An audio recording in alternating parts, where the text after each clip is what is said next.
Assalamualaikum, dear students.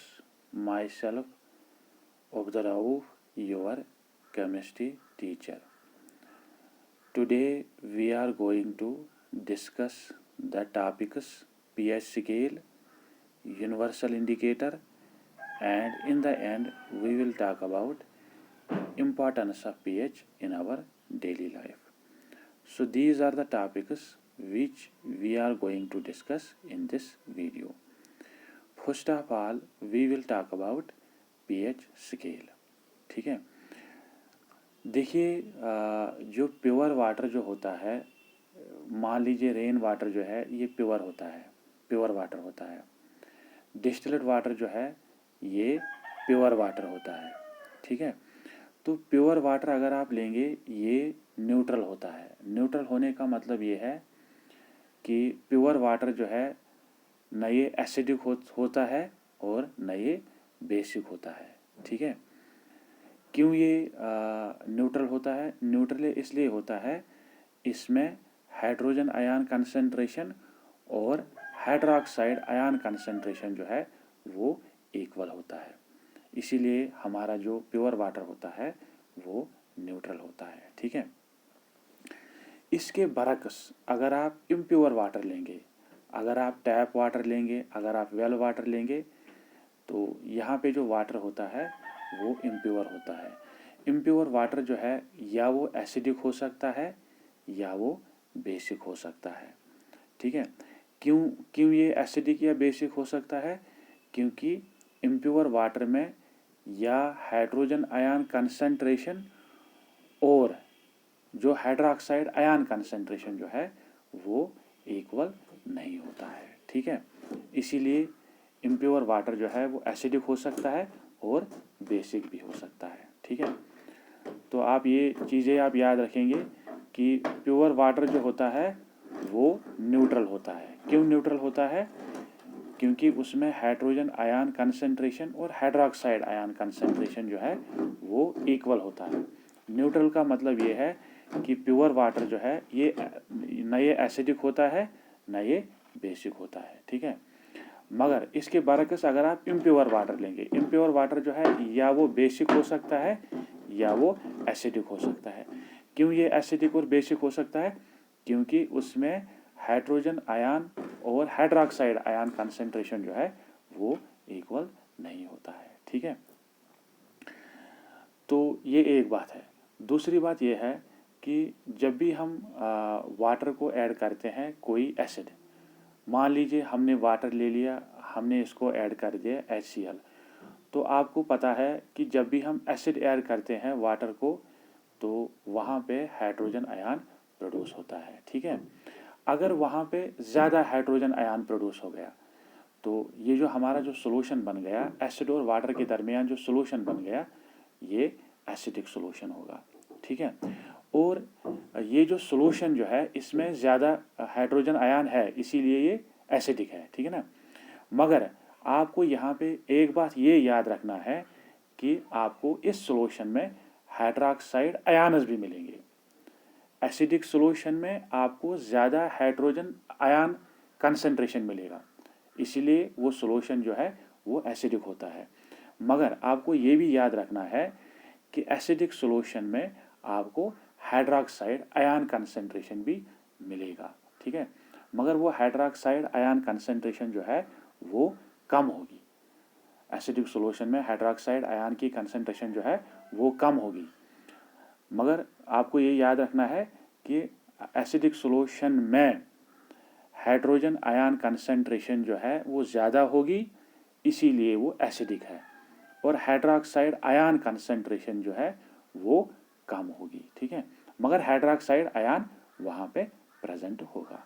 ठीक है, ये दूसरी बात। तीसरी बात ये है कि अगर हम किसी बेस को लेंगे, अगर हम इस बेस को ऐड करेंगे वाटर को, आपको पता है जब भी हम वाटर को बेस ऐड करते हैं तो वहाँ पे हाइड्रोक्साइड आयन प्रोड्यूस होता है। ठीक है, अगर वहाँ पे ज़्यादा हाइड्रोक्साइड आयन प्रोड्यूस हो गया तो आपका जो सोल्यूशन जो है वो बेसिक होगा। ठीक है, मगर ये जो बेसिक सॉल्यूशन जो है इसमें हाइड्रोजन आयन कंसंट्रेशन भी प्रेजेंट होगी, मगर वो क्या होगी, वो कम होगी। ठीक है, तो आपको ये याद रखना है कि बेसिक सॉल्यूशन में इसमें हाइड्रोक्साइड आयन कंसंट्रेशन जो है वो ज़्यादा होती है, मगर हाइड्रोजन आयन कंसंट्रेशन जो है वो कम होती है। ठीक है, ये आपको याद रखना है। ठीक है, तीन बातें आपको पीएच स्केल पढ़ने से पहले आपको तीन बातें आपको याद रखनी है। पहली बात आपको क्या याद रखना है कि वाटर जो है, प्योर वाटर जो है, ये न्यूट्रल होता है। न्यूट्रल होने का मतलब ये है कि आपका जो प्योर वाटर होता है ये ना तो ये एसिडिक होता है ना ये बेसिक होता है। ठीक है, और प्योर वाटर में क्या होता है, इसमें हाइड्रोजन आयन कंसंट्रेशन और हाइड्रोक्साइड आयन कंसंट्रेशन जो है वो इक्वल होता है, इसीलिए ये न्यूट्रल होता है। ठीक है, इम्प्योर वाटर जो है वो एसिडिक भी हो सकता है और बेसिक भी हो सकता है।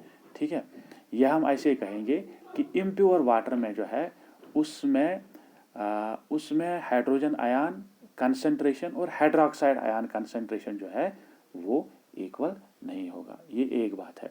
दूसरी बात आपको याद क्या रखना है कि जब भी हम वाटर को ऐड करेंगे एसिड, तो अगर वहाँ पे ज़्यादा हाइड्रोजन आयन कंसंट्रेशन प्रोड्यूस हो गई तो आपका जो सॉल्यूशन जो है वो एसिडिक सॉल्यूशन होगा। ठीक है,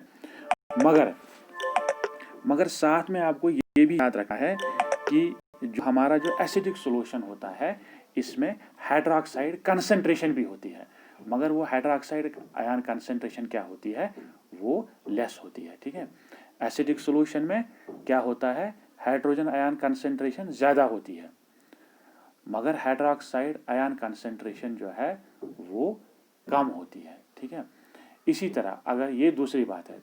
तीसरी बात आपको याद क्या रखना है कि जब भी हम वाटर को ऐड करेंगे, बेस ऐड करने के बाद अगर वहाँ पे ज़्यादा हाइड्रोक्साइड आयन कंसंट्रेशन प्रोड्यूस हो गई तो हमारा सॉल्यूशन जो है वो बेसिक होगा। ठीक है, और बेसिक सॉल्यूशन में क्या होता है, इसमें हाइड्रोक्साइड आयन कंसंट्रेशन जो है वो ज़्यादा होती है और हाइड्रोजन आयन कंसंट्रेशन जो है वो कम होती है।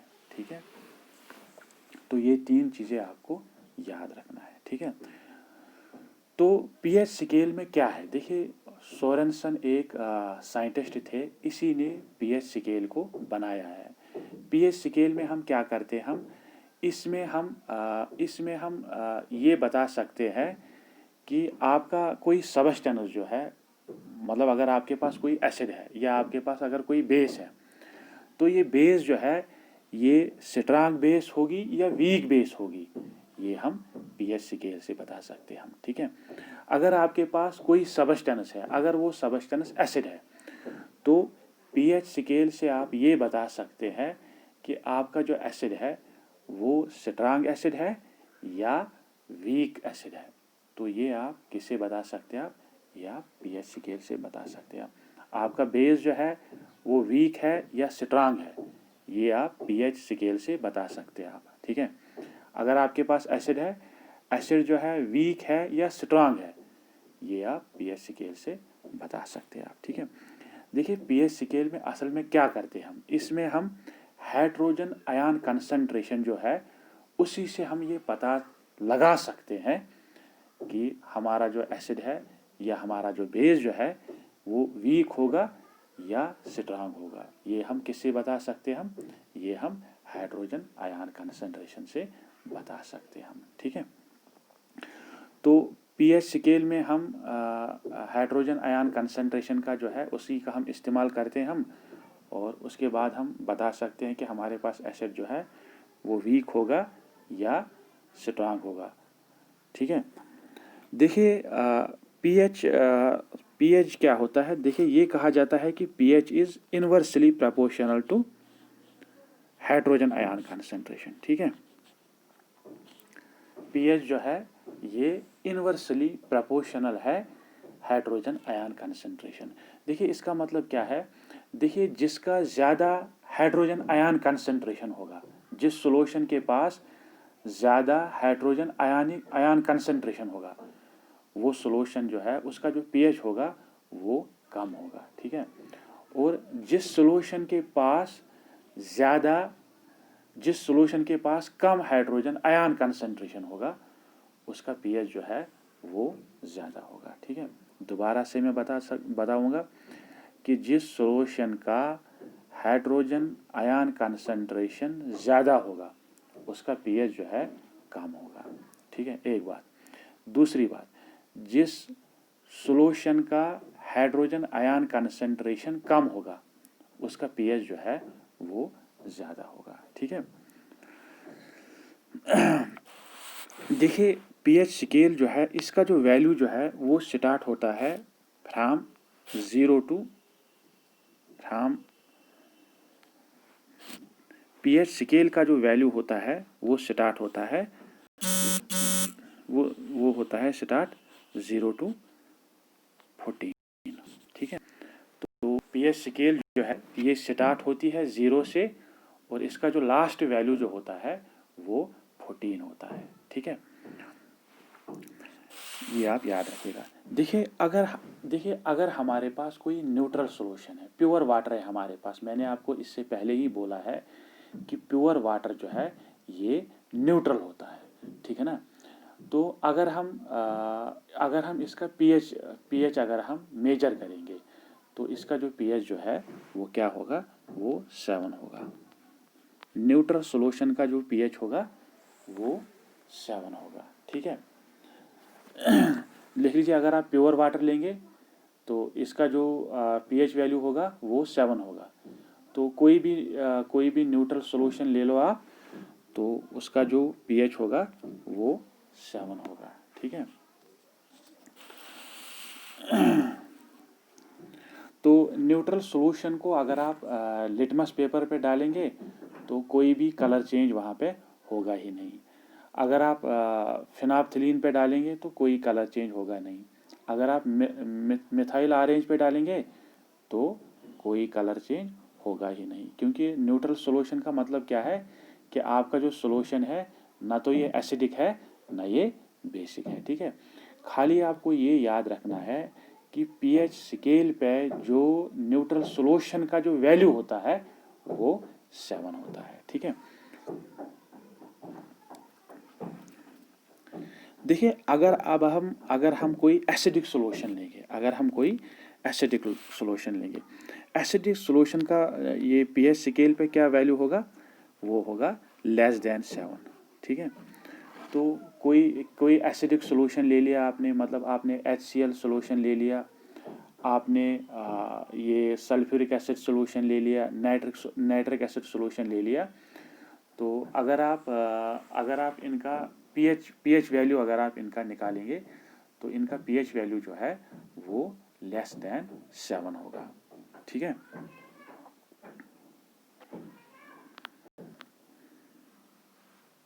देखिए अगर अब हम ये एसिडिक सॉल्यूशन लेंगे, एसिडिक सॉल्यूशन का जो पीएच वैल्यू होगा वो होगा लेस देन 7। अगर आप नाइट्रिक एसिड का सॉल्यूशन लेंगे, सल्फ्यूरिक एसिड का सॉल्यूशन लेंगे, ये हाइड्रोक्लोरिक एसिड का सॉल्यूशन लेंगे, उसका जो पीएच जो वैल्यू होगा वो होगा लेस देन 7। जिस एसिड का 0 या 1 2 3 पीएच वैल्यू आएगा, ठीक है। अगर किसी एसिड का 0 पीएच वैल्यू आ गया तो हम ये बोलेंगे कि वो एसिड जो है वो ज़्यादा स्ट्रांग है। अगर किसी का पीएच वैल्यू 1 आ गया तो हम बोलेंगे कि वो एसिड जो है वो स्ट्रांग एसिड है। अगर किसी एसिड का पीएच वैल्यू 2 आ गया तो हम बोलेंगे कि वो एसिड जो है वो स्ट्रांग एसिड है। अगर किसी एसिड का पीएच वैल्यू 3 आ गया तो हम ये बोलेंगे कि वो एसिड जो है वो स्ट्रांग एसिड है, ठीक है। तो आपको खाली ये याद रखना है कि एसिडिक सॉल्यूशन का जो वैल्यू होता है, पीएच वैल्यू जो होता है वो लेस देन 7 होता है। अगर किसी एसिड का 0 पीएच वैल्यू होगा तो हम बोलेंगे कि वो एसिड जो है it is highly strong acid, ठीक है। इसी तरह अगर आप किसी बेसिक सॉल्यूशन को लेंगे, बेसिक सॉल्यूशन का जो pH वैल्यू होता है वो होता है ग्रेटर देन 7। ठीक है। बेसिक सॉल्यूशन में क्या होता है? बेसिक सॉल्यूशन, इसका जो pH होता है वो होता है ग्रेटर देन 7। ठीक है। तो अगर आप कोई अगर आप बेसिक सॉल्यूशन लेंगे, उसका जो pH जो होगा वो ग्रेटर देन 7 होगा। ठीक है। जिस जिस जिस बेसिक सॉल्यूशन का pH वैल्यू 14 आएगा, तो हम ये बोलेंगे कि वो बेसिक सॉल्यूशन जो है it is highly basic in nature. ठीक है। तो बेसिक, अगर किसी सॉल्यूशन का वैल्यू 8 आ गया, किसी सॉल्यूशन का वैल्यू अगर 9 आ गया, किसी का अगर 10 आ गया, 11 आ गया, 12 आ गया, 13 आएगा, तो हम ये बोलेंगे कि वो सॉल्यूशन जो है they are basic in nature. ठीक है। तो यहाँ पे आपको 3 बातें और याद रखना है। ठीक है। पहली बात आपको क्या याद रखना है कि कोई न्यूट्रल सॉल्यूशन ले लो आप, उसका pH वैल्यू जो है वो 7 होगा। ठीक है। अगर आप प्योर वाटर लेंगे तो उसका pH जो है वो 7 आएगा। क्यों 7 आएगा? क्योंकि ये न्यूट्रल इन नेचर है। ठीक है। अगर आप एसिडिक सॉल्यूशन लेंगे, उसका जो pH वैल्यू होगा वो होगा लेस देन 7। ठीक है। अगर आप कोई बेसिक सॉल्यूशन लेंगे, उसका pH वैल्यू जो है वो होगा ग्रेटर देन 7। ठीक है। न्यूट्रल सॉल्यूशन का pH जो है 7 होगा, और बेसिक सॉल्यूशन का जो pH वैल्यू होगा ग्रेटर देन 7 होगा, और एसिडिक सॉल्यूशन का जो pH वैल्यू होगा that will be less than 7। ठीक है। तो pH स्केल से हम ये बता सकते हैं कि आपका सॉल्यूशन जो है वो एसिडिक होगा या बेसिक होगा। एक बात हम ये भी बता सकते हैं कि आपका सॉल्यूशन न्यूट्रल होगा, एसिडिक होगा या बेसिक होगा, ये भी हम बता सकते हैं हम। ठीक है। और साथ में हम ये भी बता सकते हैं कि अगर हमें पता चला कि कोई सॉल्यूशन एसिडिक सॉल्यूशन है, अगर हमें पता चला कि कोई सॉल्यूशन एसिडिक सॉल्यूशन है pH स्केल से, तो उसके बाद हम ये भी बता सकते हैं कि वो एसिडिक सॉल्यूशन जो है वो वीक एसिडिक सॉल्यूशन होगा या स्ट्रांग एसिडिक सॉल्यूशन होगा। ये भी हम बता सकते हैं, किससे? pH वैल्यू से भी pH स्केल से हम बता सकते हैं। इसी तरह अगर आपके पास कोई बेसिक सॉल्यूशन है, तो वो बेसिक सॉल्यूशन स्ट्रांग होगा या वीक होगा, ये हम pH स्केल से बता सकते हैं हम। ठीक है। देखिए, अगर किसी बेसिक सॉल्यूशन का वैल्यू अगर 12 आ गया या 13 आ गया या 14 आ गया, तो हम ये बोलेंगे कि वो बेसिक सॉल्यूशन जो है it is highly basic in nature. ठीक है। अगर कोई बेसिक सॉल्यूशन का pH वैल्यू 8 होगा, 9 होगा या 10 होगा, तो हम ये बोलेंगे कि this basic solution it is week in nature. ठीक है। तो इसी तरह अगर आपके पास कोई एसिडिक सॉल्यूशन है, अगर 0, 1, 2, 3 pH वैल्यू आ गया, तो हम ये बोलेंगे कि वो एसिडिक सॉल्यूशन जो है हाईली एसिडिक इन नेचर है। ठीक है। अगर 4, 5 या 6 आ गया, तो हम ये बोलेंगे कि that acidic solution is week in nature. ठीक है।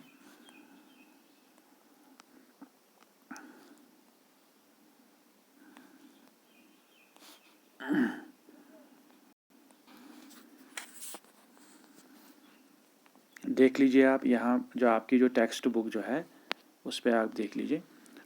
देखिए, अगर pH वैल्यू अगर 7 होगा तो आपका जो सॉल्यूशन है न्यूट्रल है। अगर लेस देन होगा 7 तो आपका जो सॉल्यूशन जो है एसिडिक सॉल्यूशन है। ठीक है। अगर ग्रेटर देन 7 होगा तो आपका जो सॉल्यूशन जो है बेसिक सॉल्यूशन होगा। ठीक है। अगर pH वैल्यू 0, 1, 2, 3 होगा, तो pH ये जो आपका जो सॉल्यूशन होगा वो स्ट्रांग बेसिक होगा। ठीक, स्ट्रांग एसिडिक होगा। ठीक है। हाँ, तो ये कुछ एसिड्स है जैसे ये हाइड्रोक्लोरिक एसिड जो है इसका pH वैल्यू क्या है, 0 है, तो हम ये बोलेंगे कि ये स्ट्रांग एसिड है। गैस्ट्रिक जूसेस जो हमारे बॉडी में जो गैस्ट्रिक जूसेस होते हैं उनका pH जो होता है वो 1.4 होता है, तो हम ये भी बोलेंगे they are also highly strong in nature. ठीक है। प्योर वाटर का आप देख लीजिए, इसका जो pH वैल्यू है 7 होता है। ठीक है। तो टमाटो जूस का जो pH वैल्यू होता है वो क्या होता है, 4.1 होता है, तो हम ये बोलेंगे it is acidic in nature और वीक एसिड है ये। ठीक है ना। इसी तरह ये जो आपके पास जो ब्लड होता है, तो ब्लड का जो वैल्यू होता है उसका pH वैल्यू होता है 7.4, तो हम ये बोलेंगे कि हमारा जो ब्लड सॉल्यूशन जो है it is slightly basic in nature. तो अगर आप कंसनट्रेटेड सोडियम हाइड्रोक्साइड लेंगे तो उसका जो pH वैल्यू होता है वो 14 होता है, तो हम ये बोलेंगे कि कंसनट्रेटेड सोडियम हाइड्रोक्साइड जो है इट इज़ स्ट्रांग बेस। ठीक है।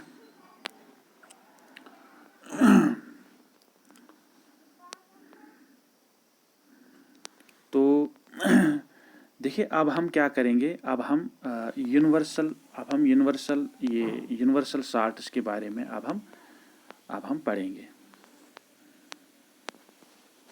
ठीक है, नहीं, यूनिवर्सल इंडिकेटर के बारे में अब हम पढ़ेंगे।